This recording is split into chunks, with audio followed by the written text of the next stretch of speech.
Bismillahirrahmanirrahim. Assalamualaikum warahmatullahi wabarakatuh. Perkenalkan, nama saya Dodi Alfaiz. Saya dari kelas R7B. NPM saya 2017 435.080. Sekarang kami ingin menjelaskan menggunakan metode simplex. Di sini ada soal. Yang sini ada soal, Niki memegang 2 pekerjaan paruh waktu, job 1 dan job 2. Dia tidak pernah ingin bekerja lebih dari total 12 jam seminggu. Dia telah menentukan bahwa untuk setiap jam dia bekerja di job 1, dia membutuhkan 2 jam waktu persiapan dan dia tidak dapat menghabiskan lebih dari 16 jam untuk persiapan. Jika dia menghasilkan 40 per jam di job 1 dan 30 per jam di job 2, berapa jam dia harus bekerja per minggu di setiap pekerjaan untuk memaksimalkan penghasilannya? Solusinya, dalam menyelesaikan masalah ini kita mengikuti algoritma yang tercantum di atas. Pertama, langkah 1, siapkan masalahnya. Tuliskan fungsi objek dan batasannya. Karena metode simplex digunakan untuk permasalahannya yang terdiri dari banyak variabel dan tidak praktis untuk menggunakan variabel x, xx, y, zz, dan lain-lain. Kami menggunakan simbol x1, x1, x2, x2, x3, x3, dan sebagainya. Membiarkan x1 jumlah jam per minggu Niki akan bekerja di job 1. X2 jumlah jam per minggu Niki akan bekerja di job 2. Adalah kebiasaan untuk memilih variabel yang tidak dimaksimalkan sebagai Z. Masalah yang dirumuskan dengan cara yang sama seperti yang kita lakukan di lab terakhir. Maksimal subjek Z sama dengan 40x1 ditambah 30x 2x1 ditambah x2 kurang dari 12 2x1 ditambah x2 kurang dari 16x1 kurang dari 0 x2 kurang dari 0. Langkah 2, ketidaksetaraan menjadi persamaan. Ini dilakukan dengan menambahkan satu variabel kendur atau tidak ketidaksetaraan. Misalnya untuk mengonfirmasi ketidaksamaan menjadi menambah variabel non negatif, dan kami dapat di sini variabel yang menyatakan kendur dan mewakili jumlah di mana x1 plus x2 ditambah x2.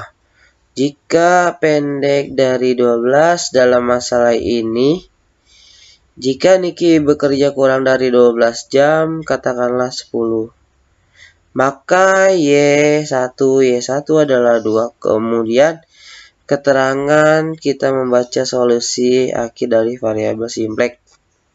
Di sini kami menuliskan ulang fungsi objek Z.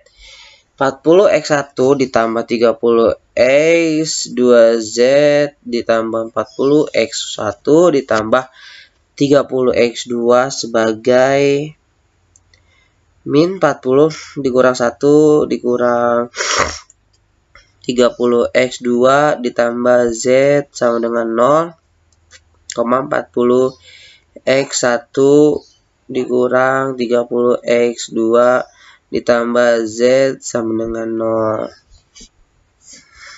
Setelah menambahkan variabel kendur, masalah kami berbunyi fungsi objektif tunduk pada batasan. Langkah 3. Di sini bangunan tabel simplex awal. Setiap kendala ketidaksamaan ketidaksetaraan garis bawah simplex.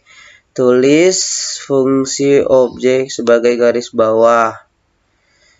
Di sini ada X, Y1, Z, C1, 2, 1, 0, 1, 0, 16. Di sini garis vertikal, misalnya sisi garis persamaan ini isi kanan, garis horizontal, batasan dari fungsi objek sisi kanan persamaan diwakili oleh kolom C. Pembaca perlu mengamati bahwa 4 kolom terakhir dari batas ini melihat matriks akhir untuk solusi sistem persamaan. Jika kita secara sewenang memiliki X1 sama dengan 0, X1 sama dengan 0, dan X2 sama dengan 0, X2 sama dengan 0. Kita dapatkan solusi yang diperoleh dengan secara sewenang-wenang menetapkan nilai ke beberapa variabel dan kemudian memecahkan variabel yang terisi disebut solusi dasar. Terkait dengan tabel, jadi solusi di atas adalah solusi dasar yang terkait double simplex. Kita dapat memvariabelkan solusi dasar di sebelah kanan kolom terakhir. Di sini ada langkah 4, yaitu entering paling negatif di bawah kolom. Entry paling negatif di bawah adalah min 40 oleh into kolom 1 dimensi. Di sini ada contohnya, soal contohnya. Pertanyaan, mengapa kita memiliki entry paling negatif di bawah? Jawabannya, entry paling negatif ini baris bawah mewakili koefisien terbesar dalam fungsi objektif. Objektif yang entry akan meningkatkan nilai fungsi objektif tercepat. Lanjut ke langkah 5. Di sini ada hitung tanda kutipan definisi sebagai elemen pivot. Mengikuti algoritma untuk mengikuti kolom, kami membagi entry di kolom paling kanan, yang entry kolom 1 tidak memasuki entry di garis di bawah, di baris bawah. Ini ada ininya, ada tabelnya. Di sini ada pertanyaan, mengapa kita menentukan koefisien dan mengapa koefisien terkecil mengindikasi baris? Di sini ada jawabannya. Ketika kita memiliki entry paling negatif di baris bawah, kita mencoba untuk meningkatkan nilai fungsi objektif dengan membawa variabel X1, X1. Terus kita tidak dapat bisa memilih nilai apapun untuk X1, X1. Bisakah kita membiarkan X1 100 kali 1 sama dengan 100? Jelas tidak. Jelas tidak. Itu karena Niki tidak pernah ingin bekerja selama lebih dari 12 jam.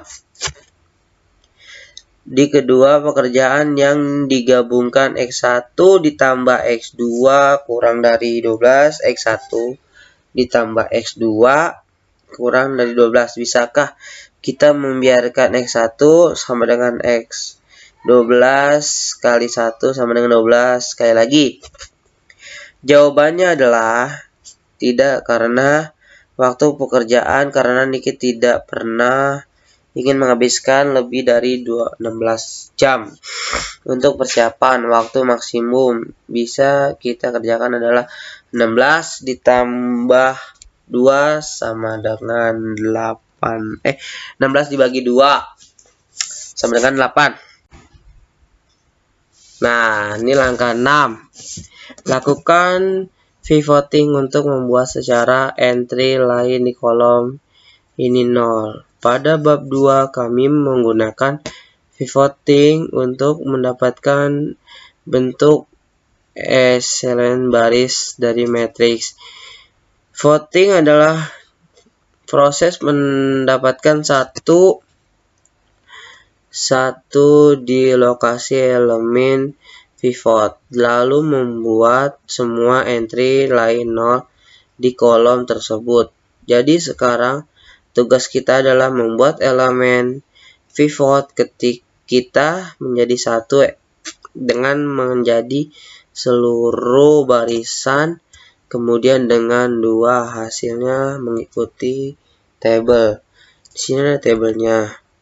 Untuk mendapatkan 0 dan entry terlebih dahulu di atas elemen pivot, kami mengalihkan baris kedua dengan -1 dan menambahkan ke baris 1. Kami mendapatkan nih tabelnya.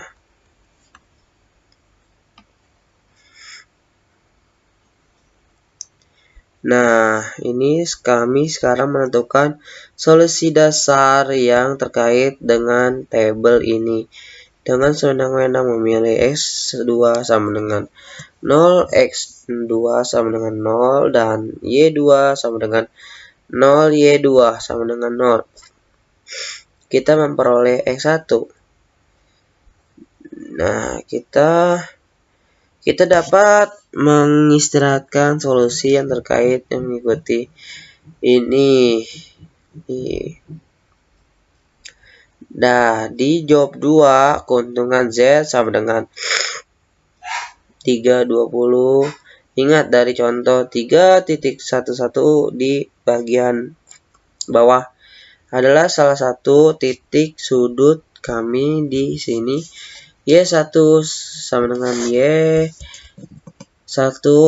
sama dengan 4 dan Y2 sama dengan 0, berarti dia akan ditinggalkan untuk waktu kerja 4 jam dan tidak ada waktu persiapan. Di sini kita langsung ke langkah 7 aja. Ketika tidak ada lagi entry negatif di baris bawah, kita selesai. Jika tidak, kita ulangi dari langkah 4. Nah, ini di sini kami membuat elemen pivot 1 dengan mengembalikan baris 1 dengan baris 2 dan tidak mendapatkan. Sekarang kami untuk membuat semua entry lain sebagai 0 ini. Pertama-tama kita menggali baris 1 dengan min setengah dan menambahkan ke baris 2, lalu mengembalikan baris 1 dengan 10 dan menambahkan ke baris bawah. Di sini ada pertanyaan, mengapa kita selesai ketika tidak ada entry negatif dari bawah? Di sini kita akan menjawab. Terletak dari baris bawah terkait dengan persamaan. Di sini ada langkah 8. Kami sekarang membaca jawaban kami, yaitu kami menentukan solusi dasar dan terkait dengan tabel simplex akhir. Sekali lagi, kita melihat kolom yang memiliki 1 dan semua entry 0 lainnya.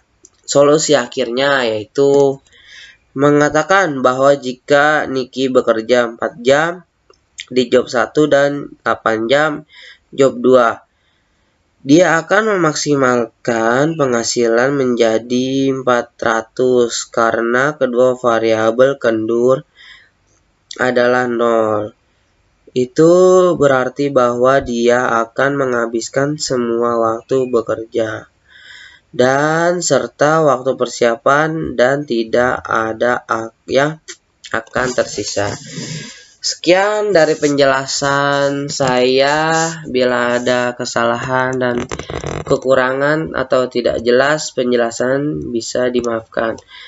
Dan kami akan dan teman saya akan menjelaskan ulang tentang metode simplex. Sekian dari saya. Wassalamualaikum warahmatullahi wabarakatuh. Bismillahirrahmanirrahim. Assalamualaikum warahmatullahi wabarakatuh. Nama saya Ferry Rinaldi. Saya ingin melanjutkan dari teman saya Dodi Alpais. MPM saya 2017 435.079. Saya ingin menjelaskan tentang menggunakan metode simplex. Niki memegang dua pekerjaan paruh waktu, job 1 dan job 2. Dia tidak pernah ingin bekerja lebih dari total 12 jam seminggu. Dia telah menentukan bahwa untuk setiap jam dia bekerja di job 1, dia membutuhkan 2 jam waktu persiapan. Dan untuk setiap jam dia bekerja di job 2, dia membutuhkan 1 jam waktu persiapan dan tidak dapat menghabiskan lebih dari 16 jam untuk persiapan. Jika dia menghasilkan 40 per jam di job 1 dan 30 per jam di job 2, berapa jam dia harus bekerja per minggu di setiap pekerjaan untuk maksimalkan penghasilannya? Solusi. Dalam menyelesaikan masalah ini, kita akan mengikuti algoritma yang tercantum di atas. Langkah 1. Siapkan masalahnya. Tulis fungsi objektif dan batasannya. Karena metode simplex digunakan untuk masalah yang terdiri dari banyak variabel. Tidak praktis untuk menggunakan variabel XX, YY, ZZ, dan lain sebagainya. Kami menggunakan simbol X1, X1, X2, X2, X3, X3, dan sebagainya. Membiarkan X1, X1 sama dengan jumlah jam per minggu Niki akan bekerja di job 1, dan X2, X2 sama dengan jumlah jam per minggu Niki akan bekerja di job 2. Adalah kebiasaan untuk memilih variabel yang akan dimaksimalkan sebagai ZZ. Misalnya dirumuskan dengan cara yang sama seperti kita lakukan di bab terakhir. Maksimalkan subjek Z sama dengan 40X 40 kali 1 ditambah 30 kali 2 kali 1 ditambah X2 kurang dari 122 kali 1 ditambah X2 kurang dari 16 kali 1 lebih besar 0. X2 lebih besar dari 0. Maka maksimalkan Z sama dengan 40 kali 1 tambah 30 kali 2. Subjek kali 1 tambah X2 kurang dari 122 X1 ditambah X2 kurang dari 16 kali 1 lebih besar dari 0 X2. Angka 2. Ubah ketidakstaan menjadi persamaan. Ini dilakukan dengan menambahkan satu variabel kendur untuk setiap ketidaksetaraan. Misalnya, untuk mengkonversi ketidaksamaan X1 tambah X2 kurang dari 12X1 ditambah X2 kurang dari 12 menjadi persamaan. Kami menambahkan variabel non-negatif Y1, Y1, dan kami mendapatkan X1 ditambah X2 ditambah Y1 sama dengan 12 kali 1 ditambah X2 tambah Y1 sama dengan 12. Di sini, variabel Y1, Y1 mengambil kendur dari mewakili jumlah di mana X1 tambah X2 kali 1 tambah X2 jatuh pendek dari 12.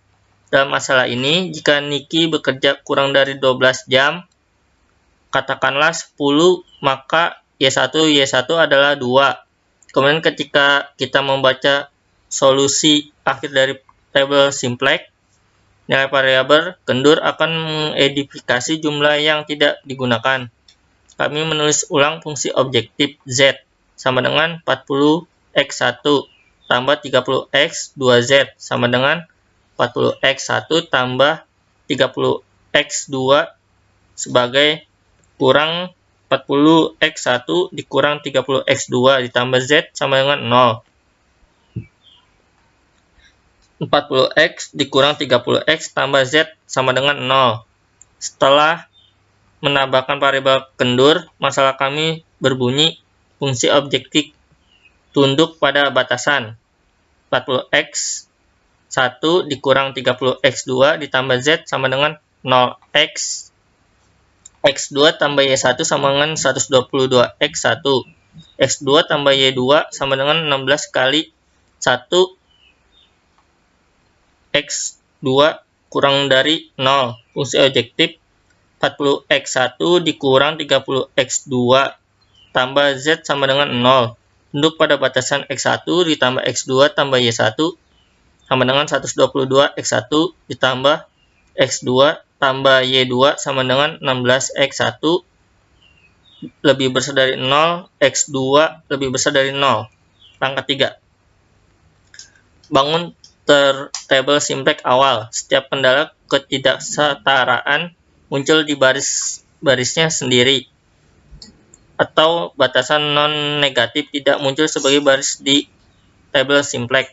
Tulis fungsi objek sebagai baris bawah. Sekarang ketidaksetaraan dikonfigurasi menjadi persamaan. Kita dapat mewakili masalah menjadi matriks augmented yang disebut tabel simplex awal sebagai berikut. Di sini ada tabelnya. Di sini garis partikel memisahkan sisi kiri persamaan dari sisi kanan. Garis horizontal memisahkan batasan dari fungsi objektif. Sisi kanan persamaan diwakili oleh kolom C. Pembacaan perlu mengamati bahwa 4 kolom terakhir dari matriks ini terlihat seperti matriks akhir untuk solusi sistem persamaan. Jika kita secara sewenang-wenangnya memilih x1 sama dengan 0 kali 1 sama dengan 0 dan x2 sama dengan 0, x2 sama dengan 0, kita dapatkan yang berbunyi y1 sama dengan 12y2 sama dengan 16z dengan 0y1 sama dengan 12y2 sama dengan 16z sama dengan 0. Solusi yang diperoleh dengan secara sewenang-wenang menetapkan nilai ke beberapa variabel dan kemudian memecahkan variabel yang tersisa disebut solusi dasar yang terkait dengan tabel. Jadi solusi di atas adalah solusi dasar yang terkait dengan tabel simplex awal.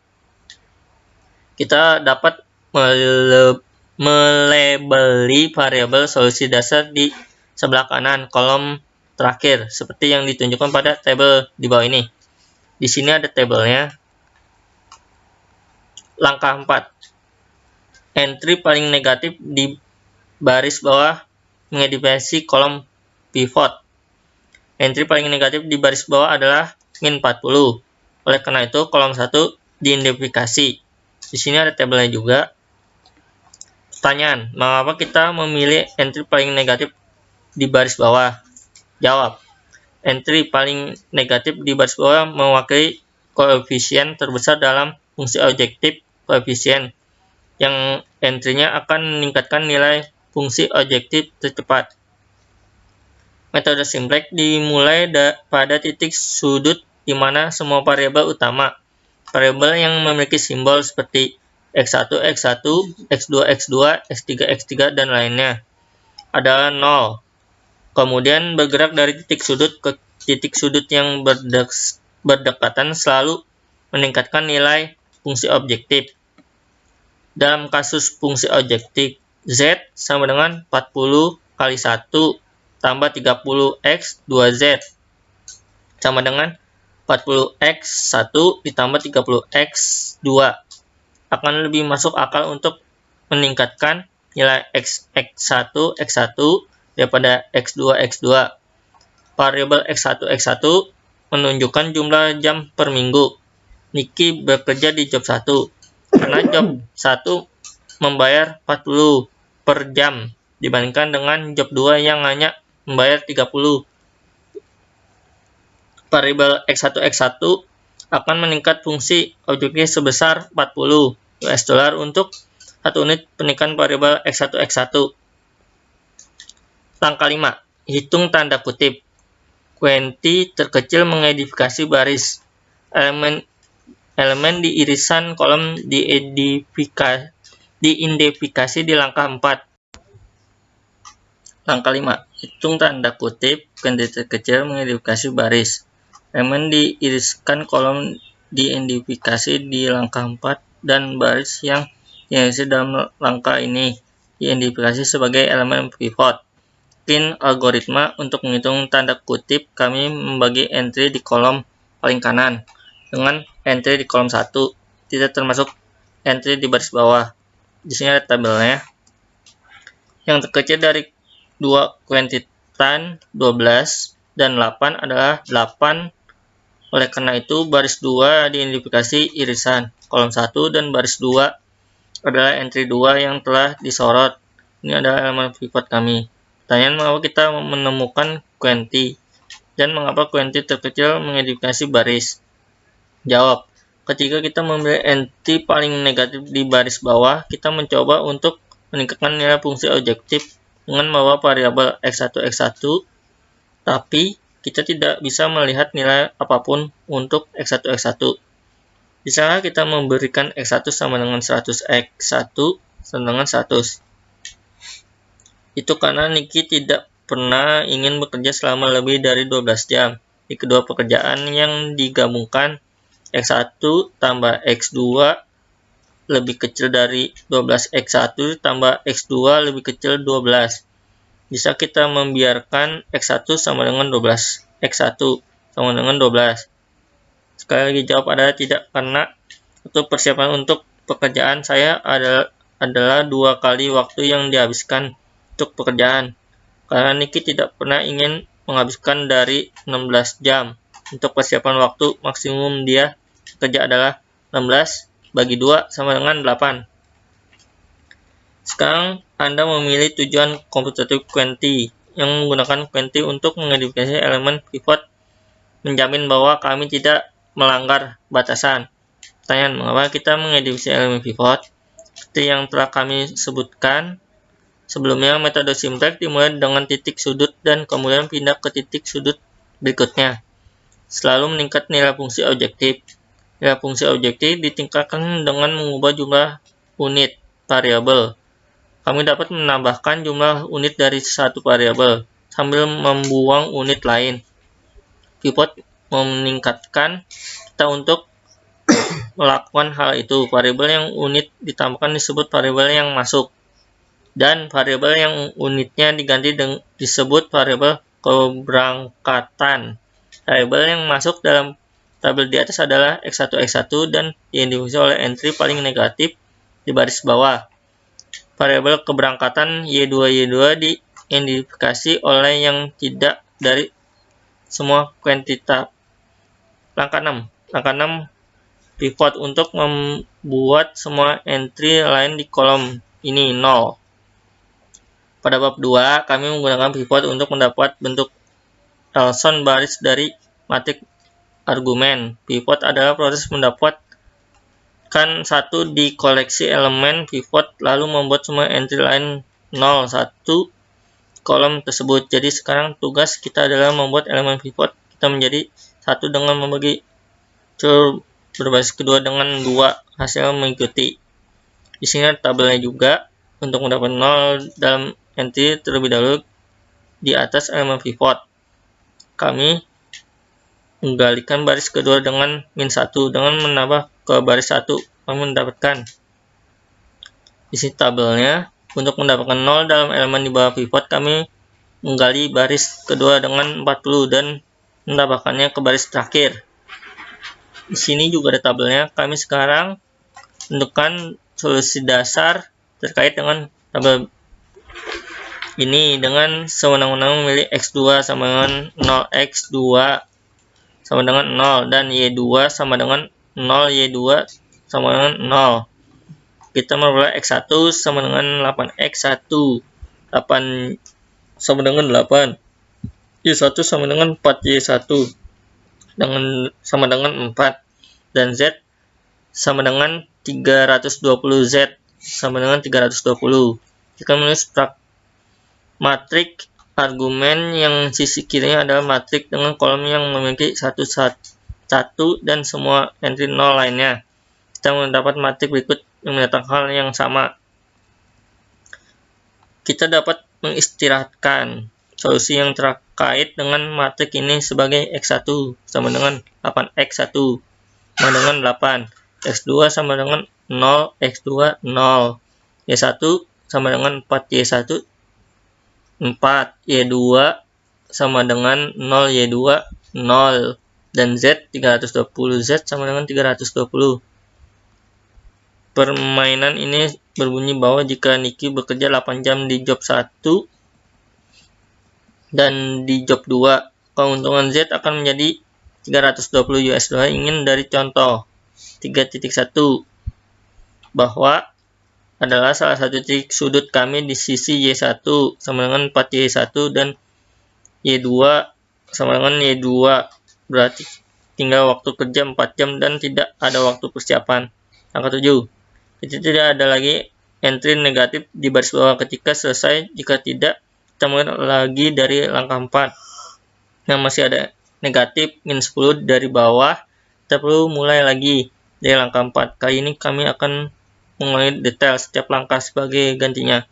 Kami mengidentifikasi kolom dari baris yang memberi kami elemen pivot dan menyoroti elemen. Hasilnya ada sebagai berikut. Di sini ada tabelnya. Hasilnya kami membuat elemen pivot 1 dan mengali baris 1 dengan 2. Kami mendapatkan hasilnya tabelnya. Sekarang untuk membuat entry negatif di bawah. Oleh karena itu kami selesai pertanyaan, apa selesai kita tidak ada entry negatif di baris bawah? Jawab, terletak di baris bawah terakhir dengan persamaan 0x1 ditambah 0x2 ditambah 20y1 ditambah 10y2 dan tambah z sama dengan 400. Z sama dengan 400 dikurang 20Y1 dikurang 10Y 20X1 ditambah 0X2 ditambah 20Y1 ditambah 10Y2 tambah Z sama dengan 400. Karena semua variabel non negatif, nilai tinggi yang pernah dicapai Z adalah 400. Dan itu hanya terjadi ketika Y1 dan Y2 adalah 0. Langkah 8. Jawaban kami sekarang yaitu menentukan solusi dasar yang terkait dengan tabel simplex akhir. Sekali lagi, kita melihat kolom yang memiliki 1 dan semua entry 0 lainnya. Karena kolom tabel Y1 dan Y2 bukan kolom seperti itu. Kami secara sewenang memilih Y1 sama dengan 0, Y1 sama dengan 0, dan Y2 sama dengan 0, Y2 sama dengan 0. Kami mendapatkan matriks berbunyi X1 sama dengan 4X1 sama dengan 4, X2 sama dengan 8X2 sama dengan 8, dan Z sama dengan 400, Z sama dengan 400. Solusi akhir mengatakan bahwa jika Niki bekerja 4 jam di job 1 dan 8 jam di job 2, dia akan maksimal penghasilan menjadi 400 US dollar karena dua variabel kendor adalah 0. Itu berarti bahwa dia akan menghabiskan semua waktu kerja serta waktu persiapan dan tidak ada yang akan tersisa. Cukup sekian dari presentasi kami. Mohon maaf jika ada kesalahan atau kekurangan. Assalamualaikum warahmatullahi wabarakatuh.